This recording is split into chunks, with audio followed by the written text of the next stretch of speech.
Welcome back to Worst Seats in the House. Michael Russo, Anthony LaPanta. John Krasinski gets the GM of the Wimbledon Wolves, so I get LaPanta. So there we go. In front of a live show here. That's a pretty big deal for you. I know, it is. It is. What's up, man? You look a little, dare I say, tanned. Yeah, I had a good day today, actually. We got a great stretch at the Stretch Lab this morning. That was a great way to start. Stopped at Lifetime Fitness, got a good workout. Perfect day to be out on the links. So I went and played North Oaks with a good friend of mine and tied my career personal best today. Wow. Yeah, I had a 25-foot putt on the last hole to shoot 73 for the first time in my life, and I left it a half an inch short. So I had to settle for a 74, but played great, and it was a perfect day to be out there. That was fun. Stopped at Cope's Barbers to get a haircut, but because it's not the Great Clips, where you can schedule ahead, he doesn't take appointments. So it just turned into story time for me because I sat there for a while, and then it was too late. I had to get to a podcast. So that my day took a little turn for the worse at that point. So you didn't get your haircut? I didn't get my haircut. I got to get it cut tomorrow. How much more can you get taken off? Well, I just ran it under a faucet on the way in, so it should be good. Interesting. Apparently, that's all I needed was a little water. Yeah, I thought you had a haircut. Yeah, apparently. It was windy today, though, so the hair was going all over on the course. Nice. Yeah, it looks that way. I'm actually leaving town tomorrow, and then I'll be back next week. We'll do a podcast late next week. We'll have a live show or two in September. Is it a month from today that training camp starts? August 17th is today? 18th today. Oh, 18th. All right. It's in a month from yesterday. They actually report to camp on the 16th, on the ice for the first time on the 17th.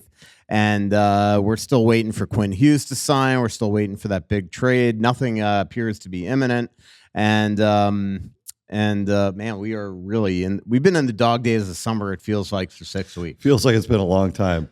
And I think maybe it was because there was anticipation for that there might be something major this summer. Right. And maybe there still will be. We'll see. But we are getting close to where, we kept talking about how likely that the Hughes deal would be done before camp. Fully expect that still to be the case. Still a chance that a trade gets made before camp, but we're 30 days away from camp now. So the numbers are starting to dwindle. And the center that we know that they want to trade for right now, that team doesn't have a GM, so that continues to be problematic. So we'll see if anything happens. How much time have you spent trying to figure out who the new GM of the Red Wings will be?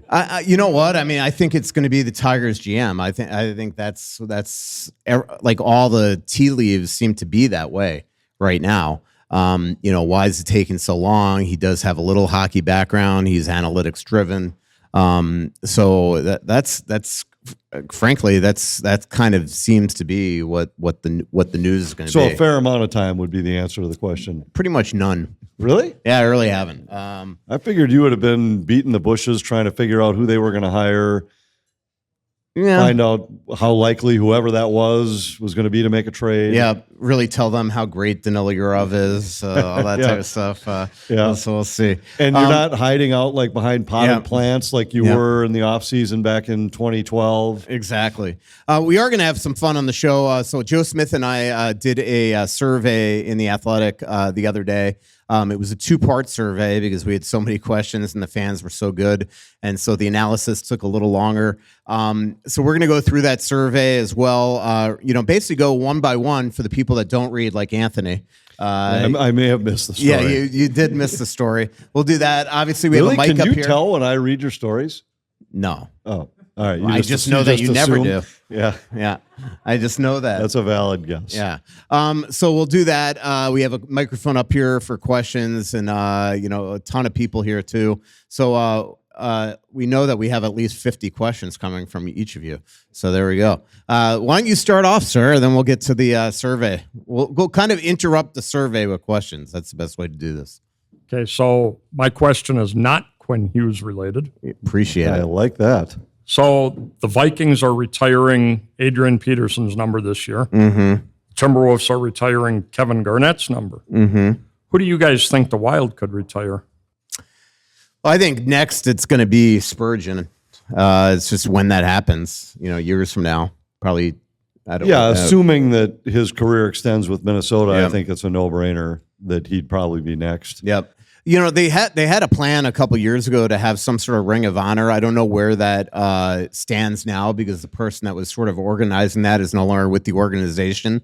But I do think that's kind of where it goes. And then if they have a Ring of Honor, that's a way to, at this point, look, the people have worn Gabrick's number, so they're probably not at this point retiring number 10, but he should be in the Ring of Honor. Zach Parise, Ryan Suter, players like that should be in the Ring of Honor.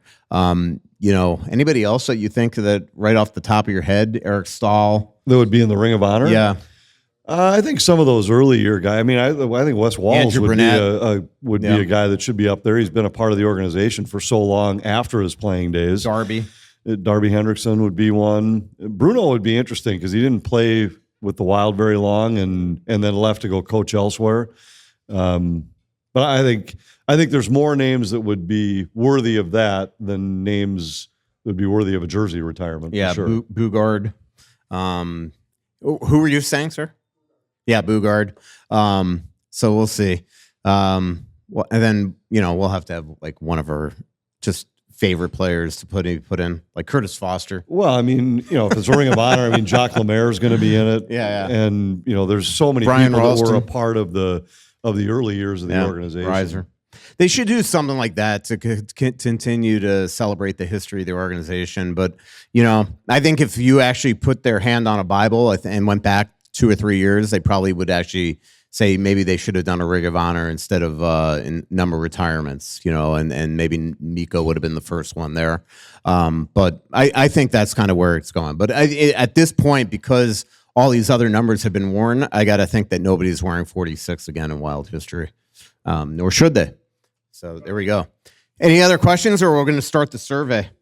We're going to start the survey, Anthony. Well, all right. I had another golf note though. Did you see that I went up to Brainerd to play in the Hockey Day Minnesota tournament, and Brooks Cullen picked up an ace playing with my group? Yeah. So give us the sort of set the scene. Well, they had 3 Gopher men's players and 3 Gopher women's players.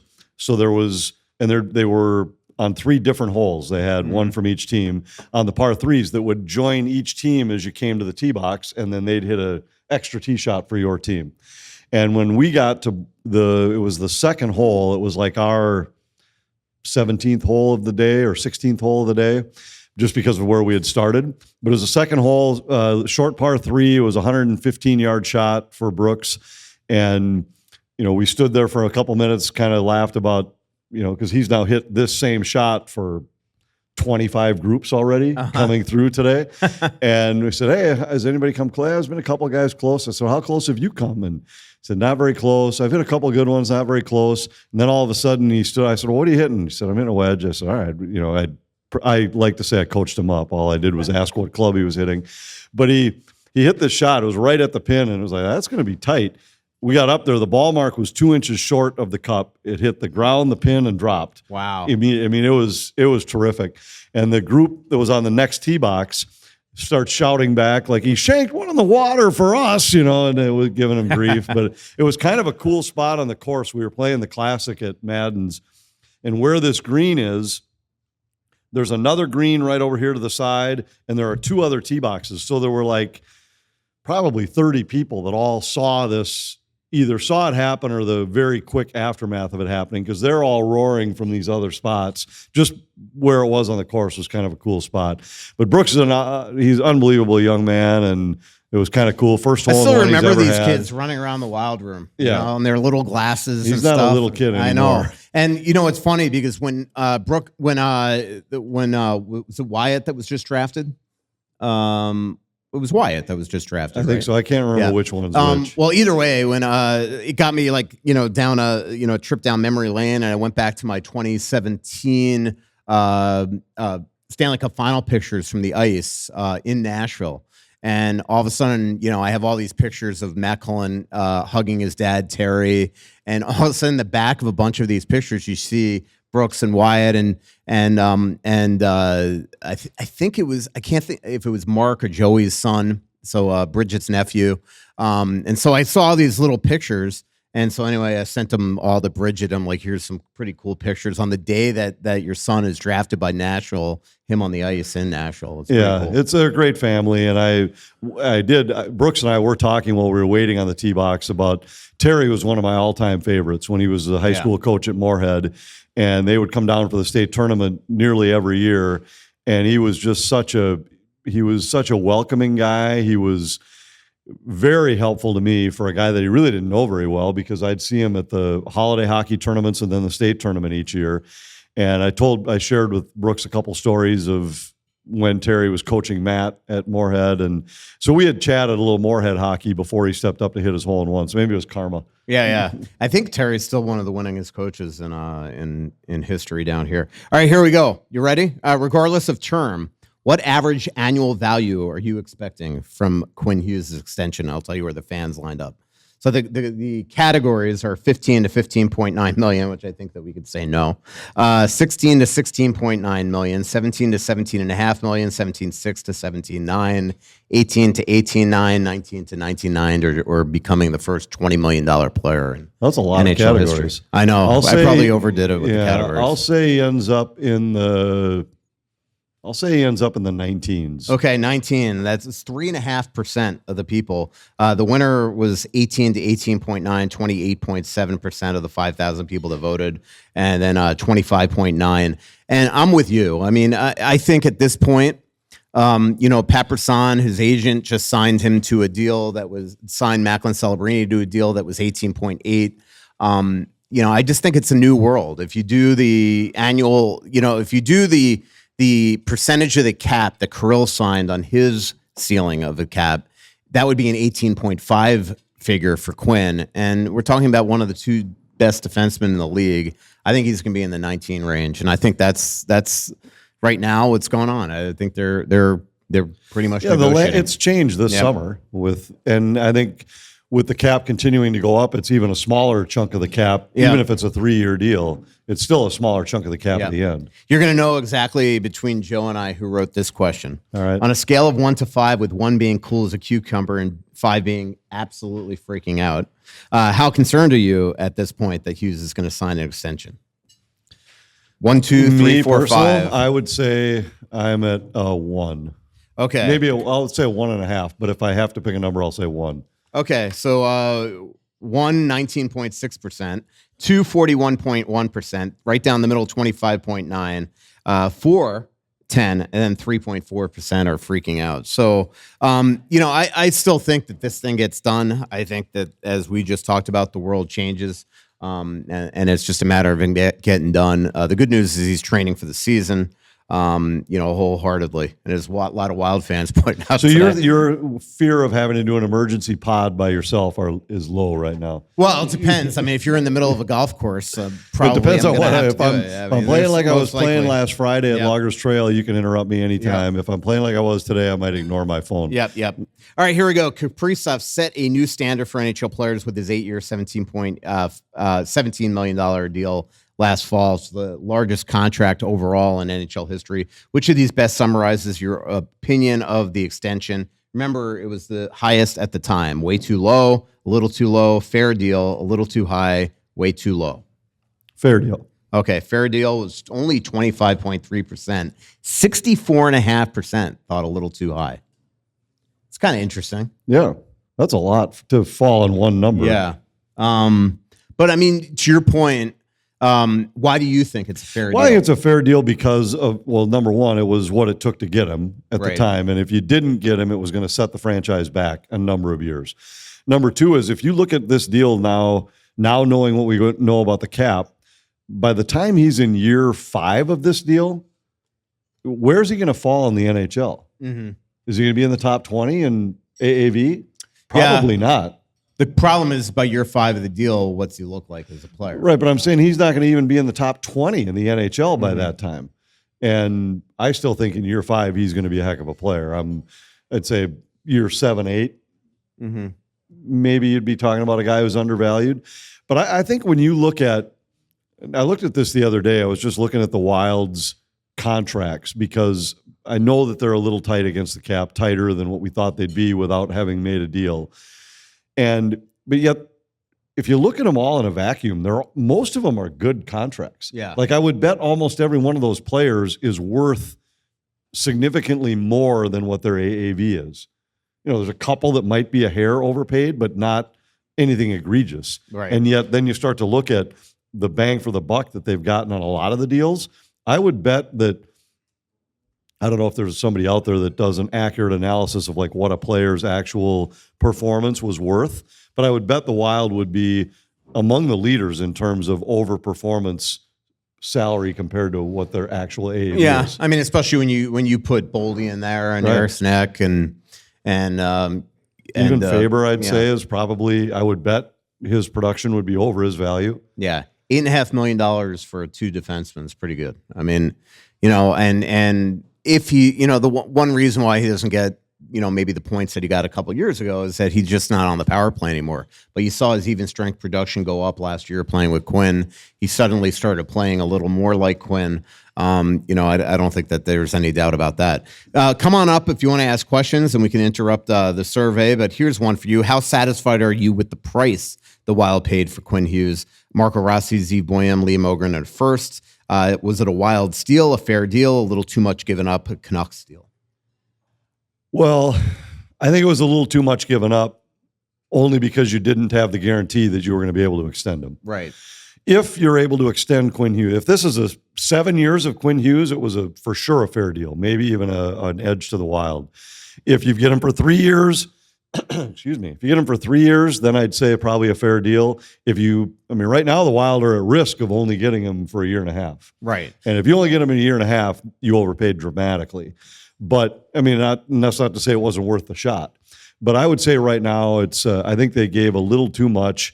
It might be what's hurting them in some of these other deals just because they don't have the assets. At the same time, if we don't know what was happening in those negotiations, if that's what it took to get him, then you have to respect the fact that Billy said, hey, I'm going to take a shot and let's see. He did change the franchise. He changed the feel of the franchise all around the league. He changed the impression of it. And I think even within the room, guys felt like, hey, this means we're serious now. So there's some value there that's hard to quantify.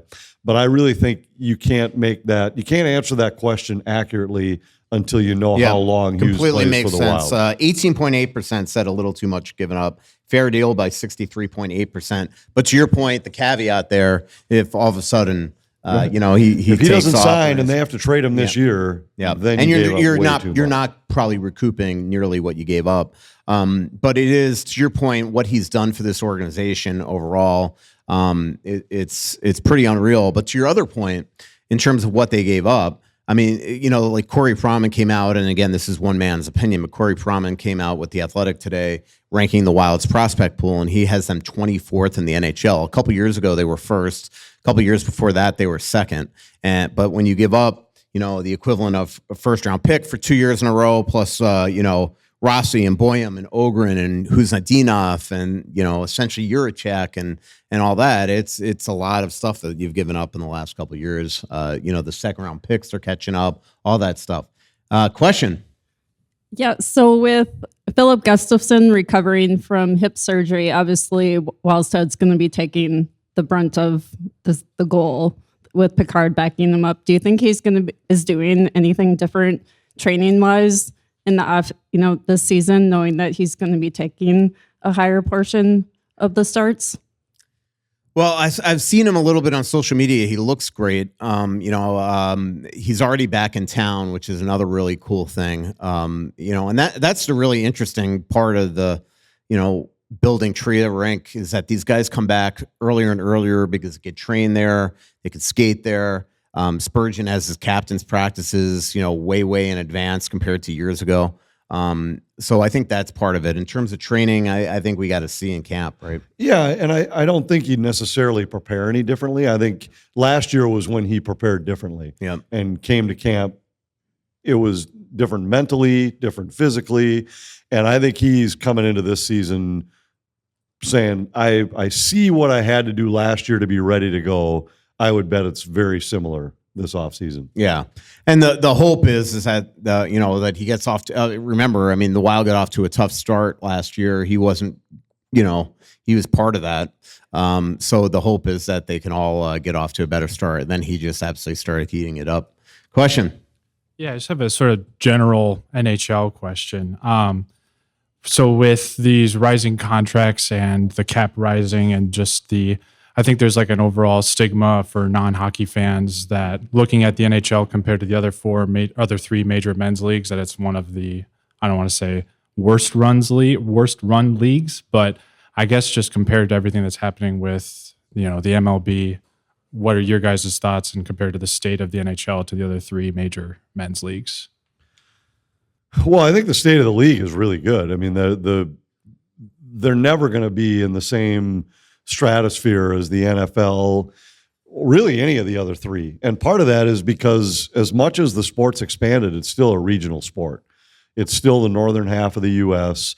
7 of their teams are still from Canada, and that changes things. Where the other leagues, they're getting bigger TV dollars just because of the nature of the game. And so that's probably never going to change. They're looking at expanding. The owners, that's a huge deal for each of the owners. And, because that doesn't count, at least to the best of my knowledge, that doesn't count as their hockey-related revenue. No. So when they start looking at, hey, the cap is going up to this, to this, to this is a great way for them to recoup some of that money.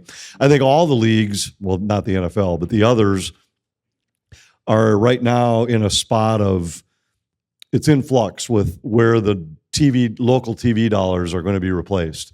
All of them are hurt right now by the way the regional sports networks are going. Teams are not making the kind of money that they used to make from those deals. It'll be interesting to see how that plays out because the NHL teams relied more on those local TV dollars than any of the others. It was a bigger chunk of their revenue. It was a much more equal comparison to what their piece of the national pie was compared to their local income. So we'll have to see how that plays out. That's going to be one that really dictates where they go from here. But I think the league itself is in a great spot, highly competitive. There aren't very many teams that are out of it every year. Anybody can win, and the arenas are full. If you look around the league, there used to be some cities we would visit where it was a ghost town, and now just about everywhere you go, the arenas are full. Yeah. Other than the playoff format, everything's great. It's just a matter of opinion. Yeah.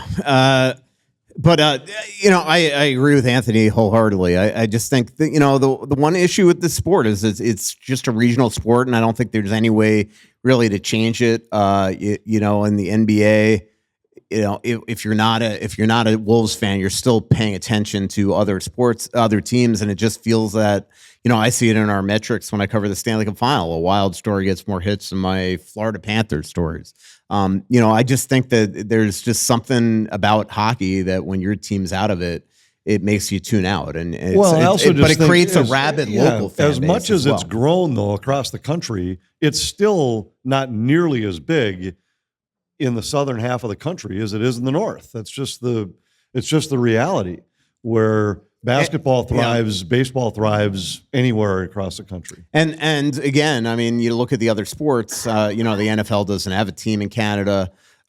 Baseball has one. Basketball has one. When you have 7 teams up there, it changes the financial situation in the league as well. So, okay. Setting the mood properly for this question. Yeah. Pull the mic down. Just a little. We're closing the shades over here. If you're not at home, we'll just keep that everybody for here. There's a little lost in translation between producer and Jack's father. So there we go. So there we go. Uncle. There we go. There we go. A little shout out to Elsie's here. So we got 6 Maliks here, and our grandmother was named Elsie Malik. So shout out to the nice, Maliks, very cool. So since we have nothing else to talk about, I got 2 questions for you. One, I do want to hear about the 1 through 8 in the playoff format today. I want to hear that argument again. But you folks, you two make this podcast look so easy. How much do you prepare for this each podcast? We were on the golf course today, driving around for 18 holes, talking about it, and I would say next to zero. We probably shouldn't tell Tammy our incredible salesperson. Yeah. Can you hit mute for a second, Alex? I mean, like part of it is there's nothing going on. Part of it, I mean, every now and then I'll send him a joke. Like today, I sent him a joke. What are we talking about? And he didn't respond. By the way, that's usually the reply too. Did not reply to that text. His wife did, but he did not. Well, did she have any ideas for what? No, she didn't. She ignored that part of the text.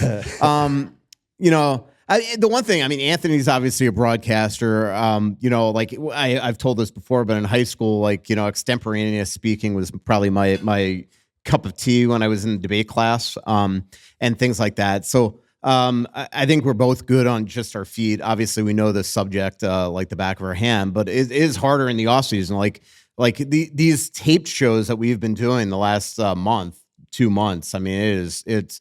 If it wasn't for the questions we were getting on X, we probably wouldn't have much to talk about, Yeah, I mean, I think to me, the prep that we do is that we live this all day, every day. So even in the off season, I mean, but much more during the season, you're around the team all day, every day. That's your prep. Is we don't prep in terms of, hey, what are you going to ask me tonight? Hey, what do you I'll ask you this, then you say this. I mean, that has never happened. I think maybe one time there was some topic we wanted to stay away from, and we maybe talked for 10 minutes before the show. Like, we know somebody's going to ask this, we got to find a way to stay away from it, or it's probably something that we knew the answer but weren't able to share it, or something like that. But I think the prep is just living life as following the Wild organization. I will say, just from the season, my prep is that a lot of times during the week I'll just have a note going with like one word just to remind me, all right, like talk about Kaprizov, talk about this, talk about that. It's kind of the way when I sit down for an interview too. I don't prep for interviews. I go in there. That's obvious. Yeah. Well, but like every now and then I'll write down little topics like that. But I'm blown away by young reporters that sit there and have written down all their questions or topics or things like that. To me, a good one-on-one interview is being able to have a conversation. It's funny, when Quinn Hughes got here, I probably wrote 10 features on him in the first month, different types of features, and not one. I remember sitting down with him in Anaheim, didn't have anything written because I just wanted to take it where the conversation went. When I went and sat down with Jim and Ellen, his parents, at the hotel here for that big family feature that I wrote before Jack and Luke came here, I mean, I didn't write down any topics. It's just, you want to see where the conversation is going to go. And I think, the best interviewers are listening. So I try to, as much as it bothers me, to listen to what Anthony's saying and then kind of build off that. But we don't do a lot of prep. Yeah. No, but it's interesting though, because prep is such a huge part of my everyday job during the season. And it's like your relief. Yeah, some of it is, but some of it is like the hardcore prep, like making sure that the statistics are updated, the graphics are built, my line charts are built, that kind of thing.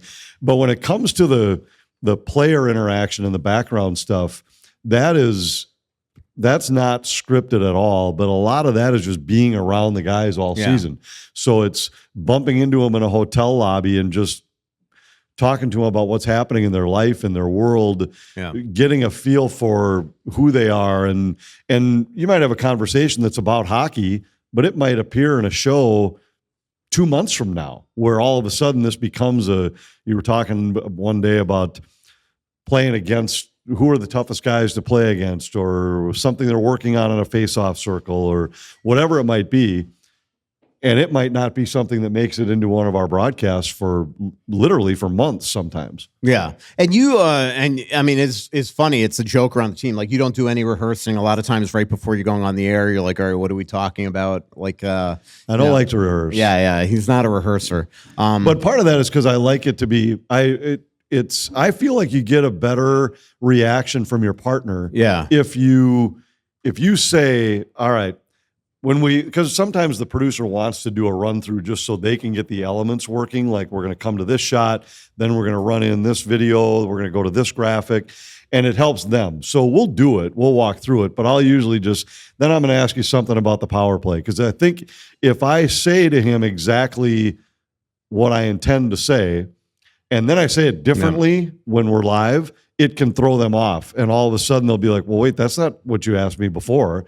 And so I always prefer I want to know the topics, but I don't need to have the exact questions. And like, you know, in terms of like, not to again steer it into interviewing, a lot of young reporters, if you're writing down all your questions, you're thinking about your next question and not listening to the answers. So that's the way I feel. Those stick out like a sore thumb because it'll be, sometimes you'll hear somebody ask and, well, he just answered that. Yeah. If you would have listened to the end of his last answer, he already answered that question. Yeah.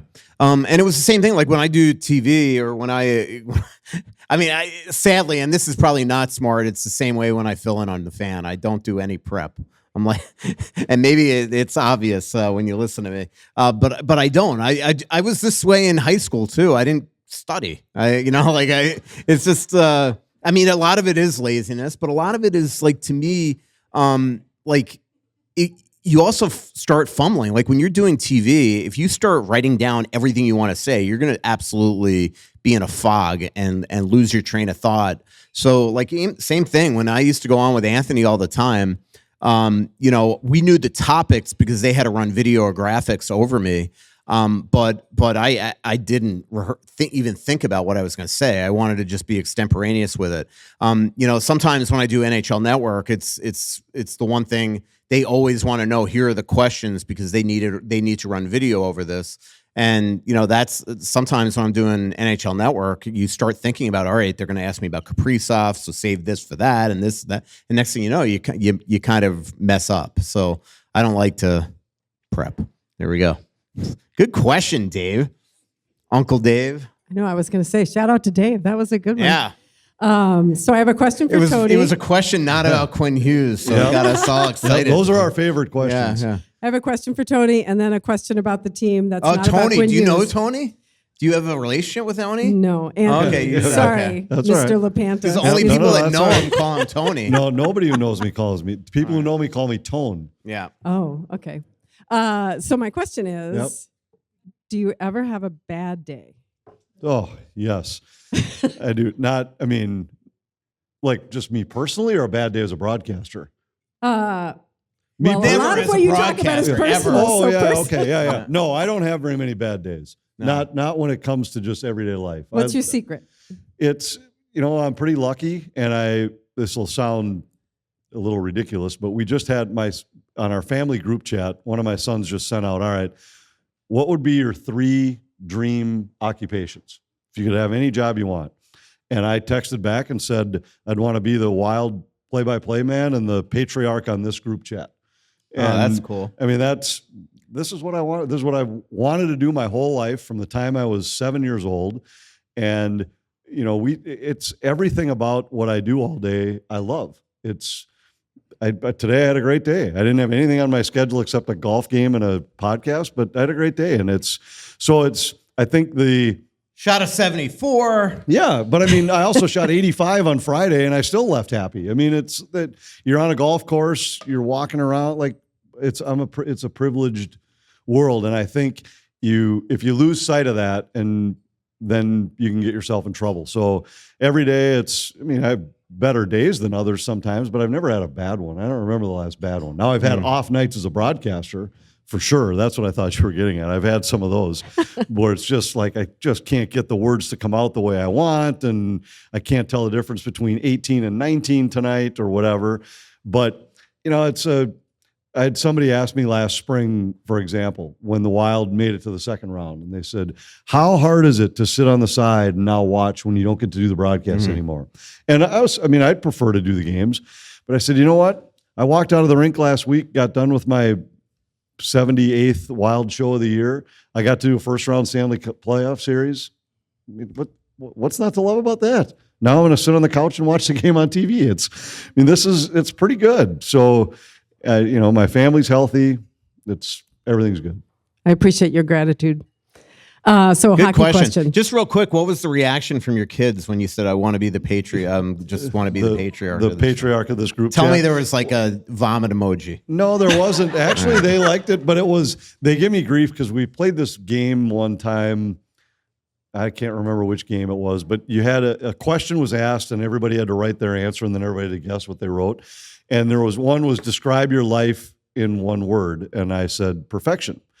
And so then they all give me grief, like, oh, just perfection. Perfect. I was like, it's not just me that's perfection. It's all of you. It's my life. It's, you know, we had a great Sunday dinner with a couple of my daughters and my mom. I mean, what's not to love about it? Your mom replied to you on X, and I noticed you didn't even like give her the time of day, by the way. And why? Because there's no way you saw her reply. There's no chance I saw it. I saw it though. Did you? I liked it. I mean, and we I was playing golf with a buddy of mine today. His family's trying to start a Sunday dinner tradition because he had been a part of a few of ours over the years, and he just said, "Look," he said, "we've told our kids look at how great it is in their household, and I mean, and they've got everything.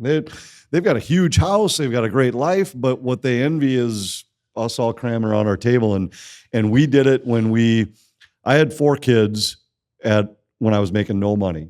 We lived in a 1,400 square foot townhouse and had 6 people living in there. So we had to have some colorful rules to keep the house in order. Like nobody could cry unless they were in their bedroom, and you couldn't. I don't care. You banged your shin on the table, that's fine. Your leg's not broken. If you want to cry, go upstairs. And they all did. Nobody could cry in the kitchen or we had 6 people in this little tiny house, and we lived there until AJ was in 9th grade, going into 9th grade. So I mean, we've lived a lot of years where we didn't really have anything, and yet life was still great. We had Sunday dinners around our table, and the kids, now they laugh because they didn't realize how little we had. They thought it was great. But we're like, yeah. You should tell the Vinny story. Which one? The rule that he had. I don't think I can. We can't share that one. But there were a lot of times where a little kid would just kind of wander down the hallway. Where are you going? I'm going upstairs to cry. And I mean, they'd go up and cry. And when they'd get done, they'd come back. I mean, that was... Yeah. But that's kind of the Vinny story. A little bit, except he was doing something else. But it was, but they were. I mean, they had to put their toys away. They could only eat sitting at the table. And I mean, other people would be like, "How do you get your kids to sit down?" I was like, "They have to, because otherwise, this would look like a dump. I mean, they have to sit at the table. Yeah. That's the way it works." I realized the other day, by the way, how long I know Vinny when he sent me a text asking for my address, and I was thinking to myself, wow, I was at that kid's high school graduation, and now he's getting married. You know, it's pretty cool. It is pretty cool. Yep. All right, hockey question. Yep. So I do. By the way, thanks everybody for stopping this survey because it was I was getting a little nervous. Hey, it's Russo for Aquarius Home Services, your independent authorized Connecticut dealer. Summer is the perfect time to tackle home improvements, and now you have even more time to save because Aquarius has extended their summer trade-in and trade-up sale through August. If your old water softener isn't getting the job done, trade it in and trade up to a Connecticut whole home water treatment system. Through August, get an additional $500 off on top of their summer sale prices. Whether it's city or well, imagine cleaner, worry-free water right from every tap. I've had a Connecticut system in my home since we basically started this podcast, and it's provided me perfect tasting water for drinking, cooking, cleaning, and protecting my home. The best part? It all starts with a free water test in your home or cabin, and take it from me, it's cool watching the technicians' chemistry experiments. Schedule today at AquariusHomeservices.com. Aquarius, earning the right to be recommended, and don't forget to tell them Russo sent you. Switching is easy. We do it all the time. We could switch on the lights, we switch TV channels, some of us even switch our favorite sports teams. Well, that's a stretch. But what's not a stretch is how you could switch and save with Tony Hoagland State Farm. In fact, State Farm agent Tony Hoagland and his team can switch you over so you can start saving today. If you thought your last homeowner's insurance renewal was really high, or it's been a while since you reviewed your coverages, Tony and his team are ready to welcome you to the State Farm neighborhood. With Tony and his team, it's easy to switch and save. You can reach out to Tony's office at 763-421-4900 to start saving today. Again, that's 763-421-4900. You know I like hockey, but what I'd really rather be doing this fall is sitting in a deer stand. Just sitting there for hours, dead quiet, not moving, not talking, no LaPanta bothering me, just staring at the woods, waiting for a deer to walk by. And now I know what you're thinking, Russo, you don't hunt. And you're right. But if you're going to sit in a tree for 6 hours this fall, you might as well see some deer. The Onyx Hunt app can help with that. with purpose-built features like cell camera integration, wind calendar, deer movement forecast, and much more. Make the time in the stand count with onX Hunt. So I think it's a little cringy to ask about this because we're talking about the next captain, and Spurgeon's got another year. I know. So I'm cringing a little bit, but Can I interrupt you there? Sure. So, like, I don't write the headlines to the stories. Really rarely writers write their headlines to the stories. Your editor is. And one of the when we put out the questions for this, in the headline was, who's the next captain? So I put it on Instagram, but Spurgeon follows me on Instagram. So I took where you put the link and I made it like this big over that part of the headline so he wouldn't see it. Because I feel the same way. Yeah. It's a tough question because this poor guy, not only is he the captain, but he hopes to get an extension. So right. All right. Sorry to interrupt. All right. That aside, don't tell Spurge. But everybody, it seems like, and I did look at your survey today, it seems like Brock is the favorite. And I'm not in the locker room to see. I love Brock Faber, don't get me wrong, but I'm just curious, like, can you give a little more kind of color comment, a little more, like, help us understand more, what does it look like with him in the locker room? What makes him stand out so much that percentage and that people that talk about it like you speak so highly of him as captain? I'll let you go second, but Okay, yeah. You've been talking. I'm in the top two. You've been talking for 10 minutes straight. I remember so Anthony's last two answers, I was thinking of Margot, and he first started doing this podcast. She was all excited because she's like, now people are going to know that he's actually a human being and a nice guy and not just the guy you see on TV. You ingratiate yourself to people with this podcast. This is what I've done I like for you. people. This is what I've done for you. Yeah. People now know you as this good person. Yeah. And now I'm the one hated. So now, but on Brock, you know what I found interesting about that question is so I think a lot of the fans see what that the players see inside his teammates see in the locker room. There's just he like oozes leadership qualities besides being a great hockey player at such a young age. And I part of it is I think a lot of the fans here saw how good he was at the U at such a young age. But two, the way he conducts himself, how accountable he is. Anytime there's a bad game or a bad moment. I remember the story I did last October on how tough of a start he had. And he comes out there's no excuses. He was just beating himself up. And the next day he absolutely took off. So I think that is part of it. But like, I would be interested to do this survey in the locker room and see if it's the same answer, because I do think that he would still win it. I don't know if it would be as a landslide as the fans think. I mean, obviously, I could give you the numbers in a second. But there's just something about this kid that's special. And unless you're in the market and watching him on an everyday basis, I don't know if you know how good of a hockey player he is. But in terms of leadership, I think that's obvious anytime he's in front of a camera, talking to a reporter, at the Olympics, being able to play with those type of players in high-level games, you can go. Yeah, I can now. Perfect. Yeah. And secondly, I think he's got a work ethic that everybody respects. I think, Kirill Kaprizov is a superstar player, but there's still a language barrier with him, and he can lead in different ways. You don't know how long Quinn Hughes is going to be here. He's a soft-spoken guy. I think he'd prefer to fly under the radar. Matt Boldy, I think, is a candidate, but I just think Faber, to me, has that little more of a local guy with a little bit more of a warm, fuzzy feel to him than some of these other guys have. I would agree there. Let me find the numbers for that, just to what they were alluding to. So Matt Boldy was 12.5%, Eriksson Ek 10.7%. Listen to this: Faber 59.5% of 4,679 people picked him to be the next captain. Foligno 6.6, Hughes 5.7, Kirill 5.1. So pretty much a landslide victory for Faber with 6 candidates. And I think if you had done the survey 3 years ago, Foligno's numbers might have been different just because he would have been earlier in a contract. Where now, everybody knows he's at the tail end of this contract with no certainty that he'll be here longer. Because otherwise, he's a great leader as well. There was a time we did one of these surveys where Cunnin won, so that didn't work out. Yeah, not Question. quite. and almost win. Yeah. What's that? Well, when he came, there were a lot of people that thought he had I remember that he was the makeup youngest captain in world. I mean, led them to a world youngest captain in Wisconsin history, but he was the world junior captain for gold. I mean, and there were a lot of people who were like, "This guy's going to be a captain someday." And Yeah. I mean, he had that kind of pedigree coming into the league, but it just didn't work out for him. He's such a good guy. It really is a good guy. Yeah, great guy.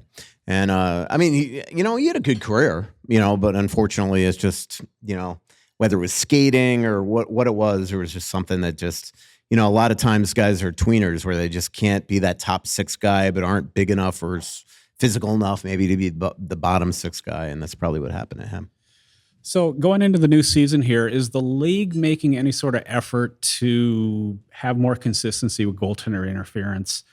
We had, Bednar making lots of public comments last year. Does the league take that seriously, or do they just not really care about it? I was really disconcerted with what happened in the playoffs. They 2 years ago, we were at the GM's meetings. They sat us all in a room as reporters. We watched all these videos, gave us all the rules, and then they just seemed to completely retract them in the playoffs. They were just, it's not obviously a fine science, but I do think that is something that I don't know if they're having the GM's coaches meetings this year again in Chicago or Detroit. They've had them in the past, the last 2 or 3 years. But I bet you that the coaches are going to want to know some real definitions of being more concrete. Yeah, and I didn't go to we haven't had an NHL broadcasters meeting in a couple of years where it's been in person, but they used to always have somebody from the rules committee that would come out and they would show us a bunch of clips. And so they do. The short answer to your question is yes. They're always trying to be more consistent. But I remember when Colin Campbell stood up in front of this group and they showed us, I don't know, maybe 8 or 10 goalie interference questions that had been, I don't know if they were all reviews or just plays in the game. And they just kind of asked us to make a mental note of how many we thought were goalie interference. But he said they had shown the GMs, I think 10, and polled them to watch it. And there wasn't one of these 10 clips where the vote was more than 20-10 in favor of one way or the other. So even guys watching the same play, general managers, never saw it more than 2/3 majority. So it's such a subjective rule. They're always trying to be more consistent with it. Every coach and GM complain that it's not consistent enough. I don't know what the answer is to make it more so. Right now, we've talked a lot about our time in the review room, and they really work hard to get it right. And that's all I can say. I don't think there's another league that works harder than these guys do to watch the play together, talk about what they see. I think it's just such a tough, subjective call to make. It's not like offside or a football player is his toe on the line or not. A baseball player was the tag before he got to the bag or not. It's, did he have enough time to get back in his position? Was there really enough contact? Was the contact initiated because his own teammate pushed him? I mean, there's so many little things that happen that it just isn't ever as cut and dry as it seems to the fans. I agree. I couldn't agree more. I mean, I'm just saying, I think when you watch them, you probably have a threshold. I'd call this, I wouldn't call this.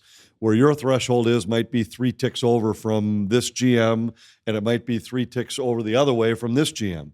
And I think every referee's got a little bit slightly different. As much as they try to hone them in, everybody's just got a slightly different opinion when they watch the same play. Question. Got 5 hats left, so you better get up. There you go. I got a lot of questions. I'll try to keep it to one. So they do in The Athletic rate contracts. There is an article out there. Oh, is that right? By Dom. Okay. And what did he rate the Wild? Just he rated the Wild. He gave Kaprizov a C or a C plus. But did they assign a dollar value to him? That's what I was curious about. I don't know if he did or not. If they assign a dollar value to players, what their performance was worthy of, I'd be curious to know how much over or below the cap. I don't know if he did Wild that or might not, be. but I know he's done stuff like that before.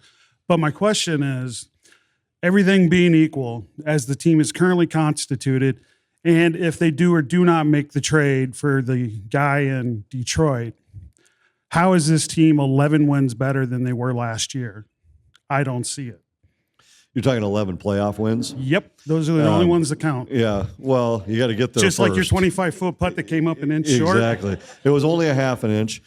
But yeah, so- it didn't count. It was the shot before that really irritated me. But it was because I think well, first of all, let's go back to the Kaprizov contract. To call that contract a C is ridiculous. I mean, if they don't sign Kirill Kaprizov, this organization gets set back 8 years in their rebuild when they had him. If he had not re-signed and they had allowed him to go, I don't know where they'd have gone. So if you're just looking at it in terms of bang for the buck, maybe, but there's more to it with a contract negotiation. And as far as the team goes, I don't know. I don't see a team on paper that looks better than last year's to me. I don't know that it looks worse. To me, it looks largely the same. And I think it's reasonable to expect a few guys to have better years than last year. But I think there's some unknowns. And, we've talked about Shabanov. Can he possibly be a top 6 guy? He's never shown it in the NHL. I know he scored in the KHL, but those numbers are I think the leading scorer of the year he was third in the KHL was Josh Levo. I mean, he was like never more than a third, fourth line guy in the NHL. And so to score there is very different than scoring in the NHL. It's not to say he can't, but we don't know yet. And, there's some unknowns with young guys, like can Charlie Stramel produce? Can Hunter Haight produce? Can Bobby Brink contribute? I think there's some question marks. So I think there's a chance that it ends up being a better team, but I think you got to get to the playoffs first, and then, we'll see. Because I don't think, to me, Colorado doesn't look better than they were last year. Dallas, I don't think necessarily looks better than they were last year. So sometimes you can gain ground on the others by staying where you are, and they have some cap casualties that bring them back to the pack too. The 2 points I'll make is I think it's a little unfair to say that they were 11 wins short of the cup when the reality is that guys like Eriksson and Brodin were out that turned that. So you're hoping that they're going to be healthy. If the Wild didn't blow that one game, who knows what could have happened in that series with Cale Makar being hurt. The other thing I'll say is this is an unfinished product. I think the one thing that we learned last year is that the team that starts opening night is not necessarily the team that's going into opening night of the playoffs. Quinn Hughes was an absolute, if you asked me at this podcast last year, the Wild have any chance for Quinn Hughes, I would say 1, no, and 2, why would they want him? Because we were so fixated on getting that number 1 center. And then obviously that changed, and they pivoted to getting a true superstar. I mean, even Dylan Larkin is not a true superstar. And Dylan Larkin might not even be a number 1 center on, a lot of the teams in the league, but he would here. So, I just think that it's an unfinished product. Yeah, and I think a part of it too is to look at a team with Quinn Hughes for a whole season instead of half. I mean, I think number 1, that makes him better with his teammates. Number 2, maybe you win the division. And now your path to the playoffs is a little bit different than it was last year, where you're not on the road against Dallas and Colorado. So I think there's a lot of things that to just look at it and say you felt that those are the only wins that matter. I mean, you got to get a lot of wins to get there. Yep. More wins along the way might make your path easier. Yep. But to your point, they are not I'm sorry, on paper they're not a better team. I mean, they lost 150 points and they've replaced it with a lot of uncertainty. I mean, Bobby Brink, Shabanov, is Yurov going to be better? Is Oli Mata as good as Jake Middleton in the regular season? Can Blake Coleman pop in 30? I mean, there's a lot of uncertainty here. So, question. Yeah, maybe going off of that too. So the Wild over the last 5 years have been in the bottom 5 for face-off percentages. Besides potentially getting been 5 years, it feels like it's been forever. Yeah, it may have been longer. That's the only time I looked at. But besides trying to get Larkin or praying, what are the Wild doing to try to actually improve that? Well, McCarron helps, and Nick Foligno helps, and so they were better once those guys arrived late last year. I don't remember the numbers, but we watched it pretty closely late in the season, and they were they were in the top 10 for the first couple weeks when they had all those guys. I don't know if they ended the season in the top 10, but they were in the top half not for the whole year. I'm talking about from when those guys arrived to the end. And McCarron helps a lot. Yurov's got to be better. I think he was next to last among all guys that had as many faceoffs as him in the league. He's got to be better. But they've been trying to figure out why Eriksson Ek can't be a 55% faceoff guy for a long time. He looks like he has all the skill set to be that. He has the work ethic, and yet every year he just ends up just a shade under 50%. It's just the way it works. Yeah. I do wonder like how much work he puts up in the room, like looking at video and things like that. I mean, the best faceoff guys, Nico Sturm, McCarron talks about it.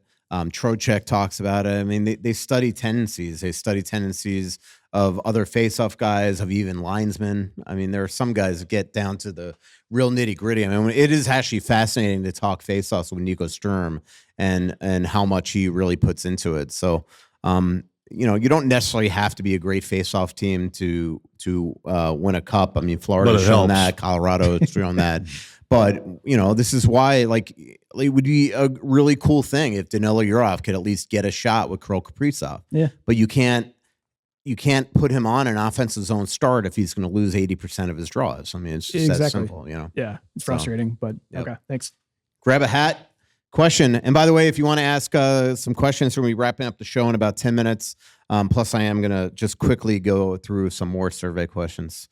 Question. What's one thing you guys think Wild fans focus on too much, whether that's Kaprizov contract, Quinn Hughes questions? And what's one thing you don't think they emphasize or fixate on enough? Lack of development in Iowa, maybe? Yeah. I mean, I don't know if, it probably deserves much more scrutiny from the beat writers even.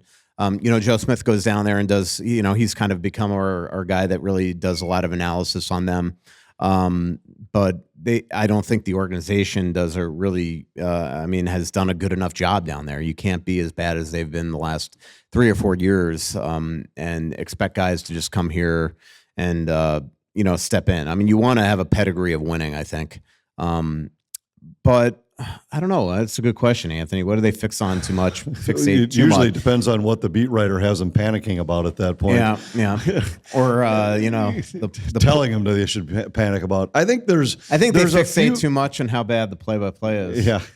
There's a few things that I wouldn't say fixate on, but they tend to complain about that are inaccurate.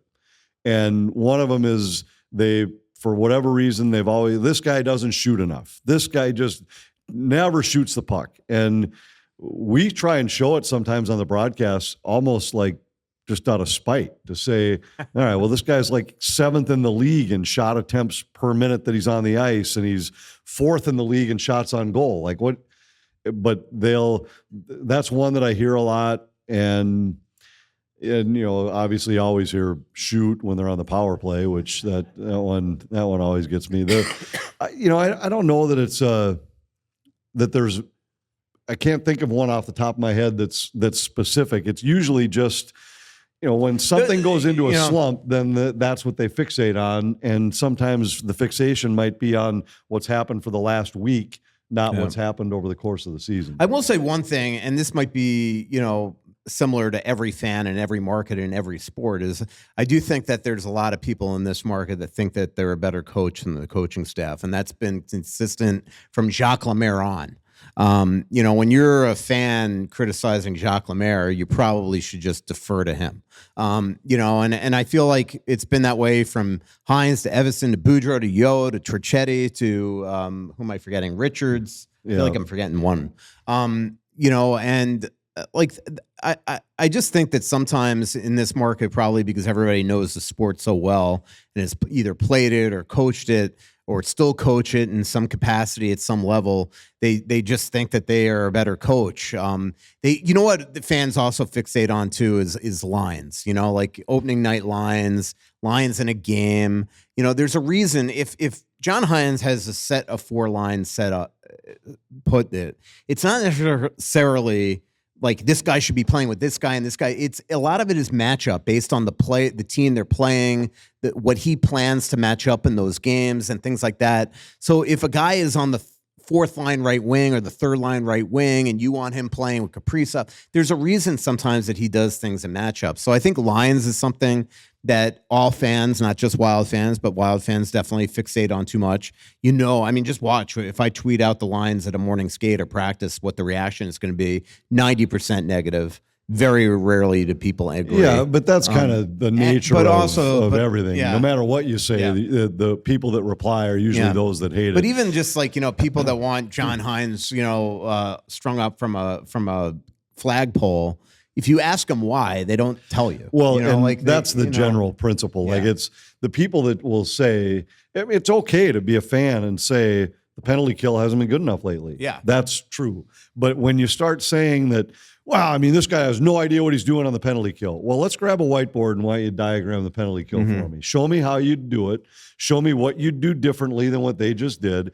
And I mean, I used to live that coaching high school football where I'd have, I can't believe we didn't throw deep more often. I'm like, do you know the myriad of things our guys are thinking about? How are you going to protect it? What happens if they blitz from here? There's 25 variables that the average fan doesn't think about.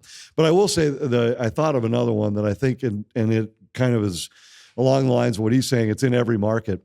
Every market thinks their goaltender gives up the most soft goals in the league. And they all do. And it's what my theory on it is that you watch this guy play 70 or 80 times, so you've seen the 8 soft goals he's given up. The other guy you only watch play that one night, and the odds of him giving one up that night, and even if he does, you think your guy had a sniper shot that never could have been saved anyway. But almost this guy's a good goalie, but man, he just gives up those soft ones all the time. Yeah. And we hear it everywhere you go. And it doesn't matter if you're talking about Vezina winners or backup goaltenders in Columbus. I mean, everybody seems to think their guy gives up the most soft ones. Great questions tonight. Grab a hat. Last call for questions. I'm just going to quickly go through some of the highlights. The price paid for Blake Coleman and Ole Mata, which was Jake Middleton and 3 draft picks, 62.5% felt it was a fair deal. Anthony, would you agree? Yeah, I think it was a fair deal. Yep. Assuming the Wild don't acquire another center, which of the team's current centers should play with Kaprizov? 31.8% say Ryan Hartman, 41.1% say Danilo Yurov. And there's a way to do that. How many said Eriksson Ek? Eriksson Ek, only 19.6. Wow. So there is a way to have Yurov be on that top line, and that's just not have him take draws. You have Hartman take the draws and then slide over to right wing. Yeah, that's if Hartman's also on the line with you. Yeah. So then they'd both be playing with Kaprizov. Yeah.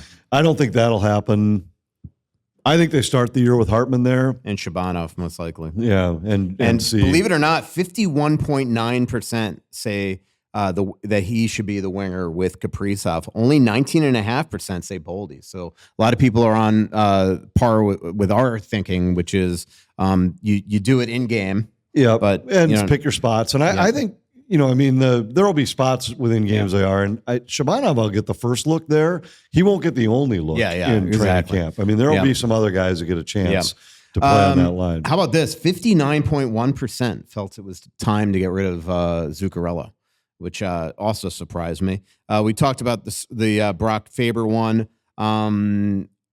Pretty much, and I agree with this. This offseason, the Wild have added Coleman, Mata, Calvin Pickard, and Shabanov, and lost Zuccarello, Middleton, Tarasenko, and Johansson. How would you grade the offseason? 59.7% gave him a C at this point. 23% a B, 14.6% a D. So there you go. Do you think the Wild will pull off a Larkin trade still? 68% say no. They're probably right at this point, but we'll see. If this was interesting, if it cost the Wild Jesper Wallstedt to acquire Larkin, would you be in favor of it? 75.8% no. I kind of wish I redid the question and said, would you give up Wallstedt for any number one center, like a true one? Like, what if it was Jack Hughes, and see what the answer was? What if it was an Austin Matthews? If it's Jack Hughes or Austin Matthews, then I think you make the deal. Yeah, I agree. If it's anybody else. I wish I didn't do but I also think it's I would say no to that. I think the more interesting question is, has your opinion changed that it's possible that Larkin stays in Detroit. I think to start the year, I think it is possible just at this point because they don't have a GM. Right, like, but just think about here's your captain who has asked to be traded. I think I don't know how you go back to then him walking back in the room with his teammates. Super uncomfortable. To say, yep, I want it out, but here I am. Let's go. I think a lot of it is timing. Like if they name a GM in the next week or two, that gives them time to set something up. But if you have, let's just say it is this Tigers GM that comes in there, I mean, like it's not that he can't be sitting there and doing due diligence on what he wants and other teams right now, but you still got to start making moves. Now, if you call Minnesota and you're willing to do the deal that's on the table, it could be done tomorrow. But I just think it's getting tougher and tougher. If it costs the Wild, Urov and Stramel, would you acquire Larkin? 79.5% said yes. Yeah, so I would there you do go. that. I think it's going to take more than that. Let me find the other one. Question. You're Malik's brother, right? The whole Malik clan is here. Oh, yeah. Yeah, I have more of a general question kind of about like your jobs, like kind of what were maybe some of your inspirations when you were younger, kind of for you, Anthony, like play-by-play voices either on TV or radio that you kind of maybe wanted to imitate as you got into your career. And same thing for you, Michael, like some writers that you like to read, kind of that you maybe also have in the back of your mind when you're writing your stories?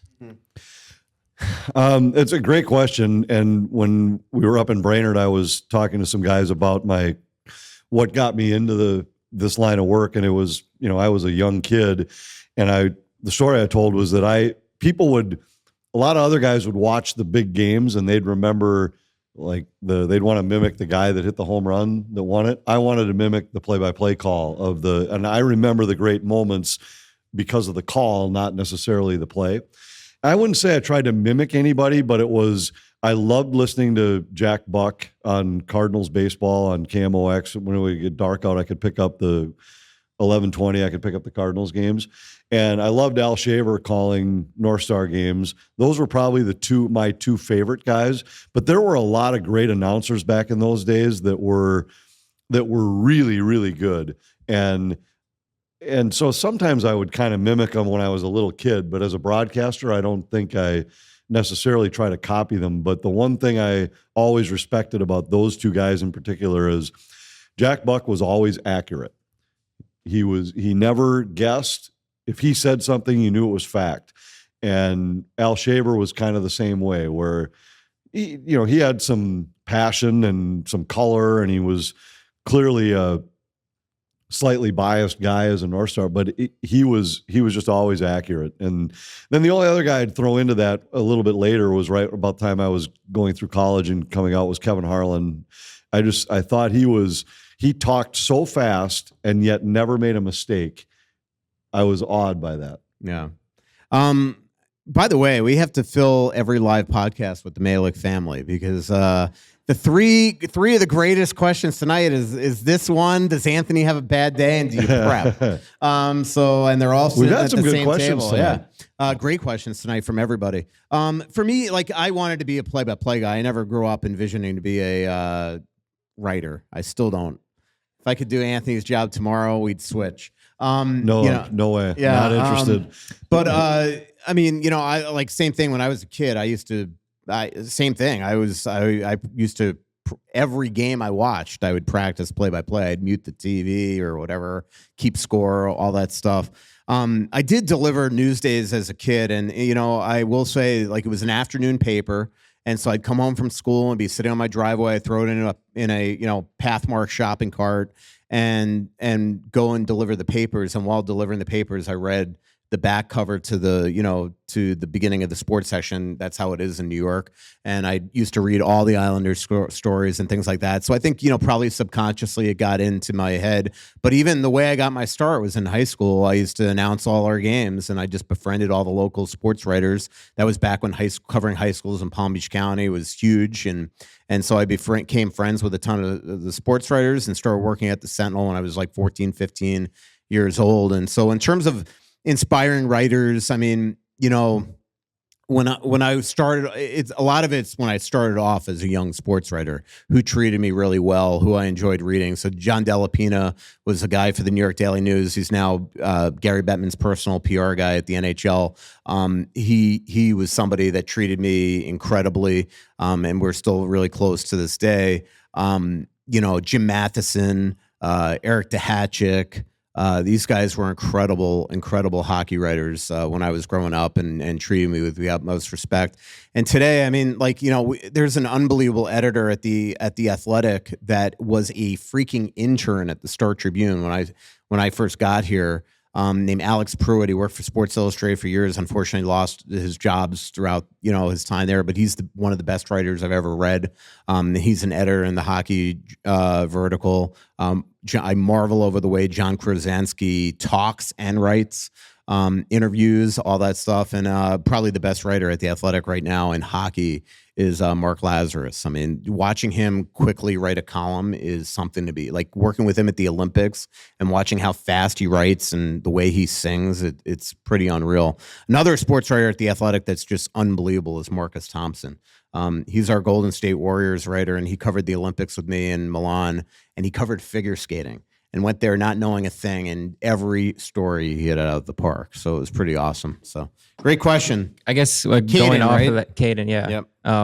Do you I guess for both of you, how has your style maybe changed over your career? Like going into games, maybe Anthony, do you sometimes try to change some technique? Like maybe say, I'm going to say less today. I'm going to be more definitely not that today. Yeah. Definitely not that. And same thing for you, Michael. If you're going to write a story, are you going to be more, I'm going to use more fun with words. it. I'm going to be more. My vocabulary is pretty limited. Yeah. If you listen to these podcasts, you know that.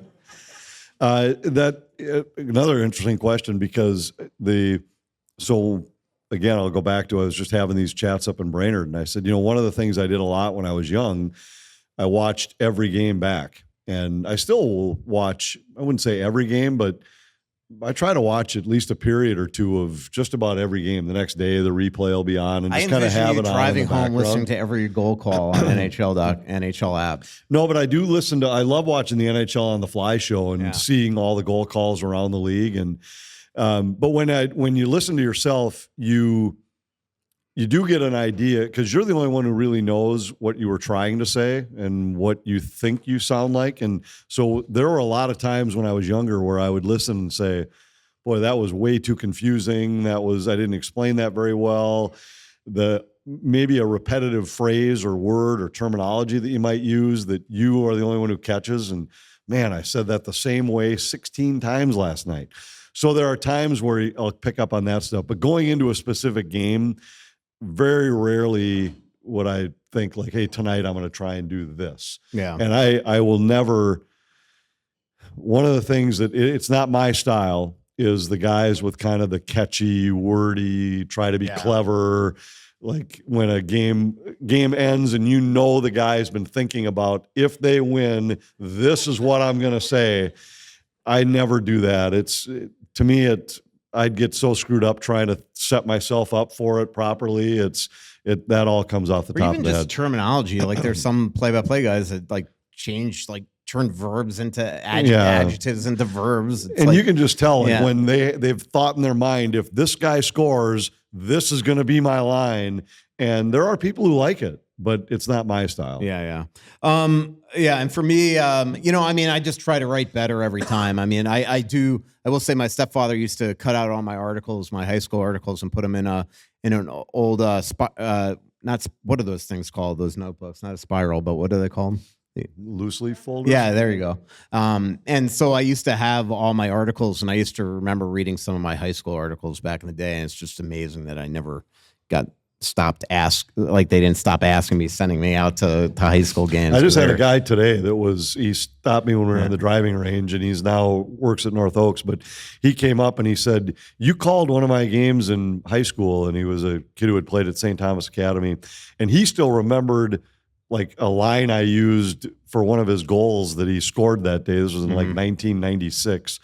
And I did have a memory of him and the broadcast he was talking about, but it's funny how those kind of things stick with the people involved. I do try to write tighter. I write really long, and I probably put in way too many quotes, but I always find that the quotes, like for me, I want to hear what the players are saying more than me. So there are some writers that almost use no quotes, and I'm not like that. And it's probably actually one reason why I'm probably like, don't have the ability to turn myself into a great writer, because I try not to write. I basically try to organize quotes and then write around it. Just real quick, which of these young players do you think most likely have a breakout season? The survey isn't over yet? No, it was like 23. You're 44.4%, Anthony, 19.9. This is what, I don't even if hear you the would question. read the freaking articles, I wouldn't have to go through them with you. Yeah, it was two articles. If it had only been one, I would have read it. Let's see. People are worried about the number of prospects the Wild have given up. People are pretty supportive of Hines and Guerin still. This is my favorite questions coming up. Actually, my second favorite questions. Obviously people are picking Kaprizov and Boldy, and Hughes points, and how the Wild are going to do this year. But I asked, how satisfied are you with the Wild's plan to stream games along with a linear plan of having games on cable and some over the air? 66.3% said satisfied, Anthony. So you're still... I think it's going to be... Yeah. I think it's going to end up being a great setup for Wild fans. The specifics still are not yet hammered out, but I think it's going to end up being a seamless transition for Wild fans, and I think it might even end up being easier for them to find Wild fans. Yeah, I agree with you. It's going to be... I'm excited about the streaming part of it. And then last question was, how obnoxious are New Jersey Devils fans? That did not go over well, Anthony. I'm just telling you. Went over well in this market, but somehow Devils fans saw it. So at least they're reading. Thanks for everybody for coming out. Honestly, incredible questions. If you want some merch, grab it. But awesome crowd. Just great questions. We really appreciate you in the middle of coming out. We will have some live shows, or at least one live show in September, probably the week of training camp, in fact, which is the week of September 13th, 14th. Thanks to our incredible sponsors, Aquarius Home Services, your local authorized dealer for Connecticut water treatment systems, Onyx Maps, and there's a fresh new one out there in this podcast. Definitely listen to it, because it was my favorite ad that I've ever read, because I might have taken a little shot at my co-host, and State Farm with Tony Hoagland. Thanks, everybody. I'll have to listen to that. So much coming out, there's nothing going in. I know that you feel like you're never gonna win. Oh, but the world